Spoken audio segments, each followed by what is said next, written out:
کچھ طریقوں میں یہ ہے کہ آپ اس کے لیے بنیادی طور پہ دو کام کرنے پڑتے ہیں. جو جادوگر ہوتا ہے نا اس کو دو کام کرنے پڑتے ہیں. نمبر ایک اس کو اپنے آپ کو ذلیل کرنا پڑتا ہے. جادوگر انسان ہی ہے نا, اس کو اپنے آپ کو ذلیل کرنا پڑتا ہے. کیوں؟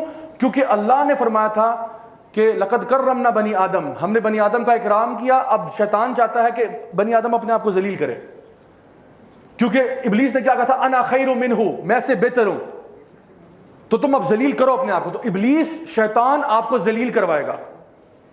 ذلیل کیسے کرائے گا ابھی بتاتا ہوں. دوسری چیز آپ جو ایز اے جادوگر جو کرنا ہوگا, آپ کو اللہ تعالیٰ کے دین کی توہین کرنی ہوگی. دو کام کرنے ہوں گے, اپنے آپ کو ذلیل کرو, اللہ کے دین کی توہین کرو. تمہاری توہین سے ویسے ہوتا کچھ بھی نہیں ہے, یعنی اللہ کا دین ایسے نہیں کہ تمہاری پھوکوں سے بجھ جائے گا, لیکن کوشش کرتے ہیں وہ اللہ تعالیٰ کے دین کی بے حرمتی کرنے کی. ایک مثال سے بات سمجھ میں آ جائے گی. سعودیہ میں ایک ادارہ ہے امر بالمعروف و نہی عن المنکر کا. وہ نیکی کا حکم دیتے ہیں, برائی سے روکتے ہیں, خاص طور پہ جادوگروں کو بھی پکڑتے ہیں. انہوں نے ایک جادوگر کو پکڑا جو اپنے گھر میں, اپنے اپارٹمنٹ میں پچھلے 1 مہینے سے اپنے باتھ ٹب میں قضائے حاجت کر رہا تھا. باتھ ٹب کے اندر بلاک لگا کے اس میں قضائے حاجت کر رہا ہے. نمبر 1 نمبر 2 دونوں اسی میں.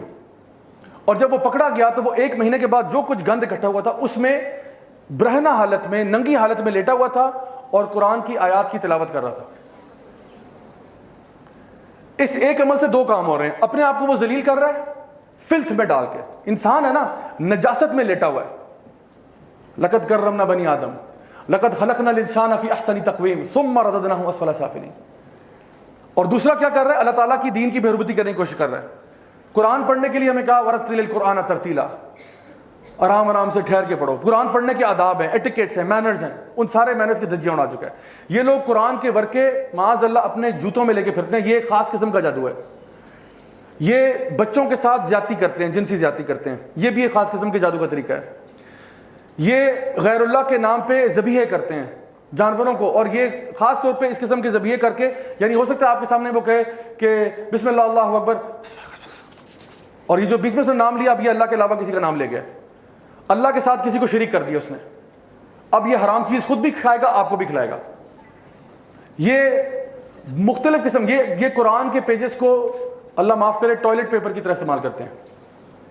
اور ایسے میرے پاس ویڈیوز ابھی اس کمپیوٹر میں پڑے ہوئے ہیں جس میں سے لوگوں نے, یہ جو ادارہ ہے اس نے لوگوں کے ٹوائلٹ میں سے قرآن نکالے, گٹر میں سے قرآن نکالے.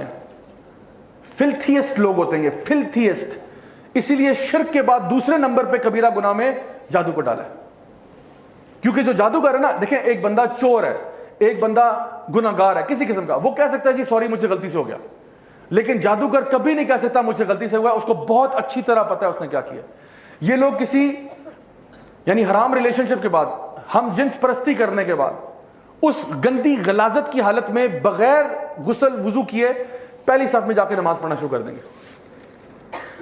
کر لو جو کرنا ہے, کر لو جو کرنا ہے. ایک تو غلاظت بھی کر رہے ہیں, اوپر سے کیا کر رہے ہیں, چوری اور سینہ زوری کر رہے ہیں. تو یہ میں بتا رہا ہوں کہ جادو کے طریقے جو ہیں نا وہ سارے اس طرح کے گھٹیا ہیں. اگر وہ انسان اپنے آپ کو جتنا پاکیزہ دکھا دے, خدا کی قسم اس کے ظاہر پہ نہ جانا, ظاہر پہ نہ جانا, اندر سے گھٹیا ترین, دنیا کے پوری کائنات کے سب سے گھٹیا ترین لوگ ہوتے ہیں. اسی لیے ان کے اوپر یعنی یہ کہا گیا کہ جادوگر کو ختم کر دو, قتل کر دو. اللہ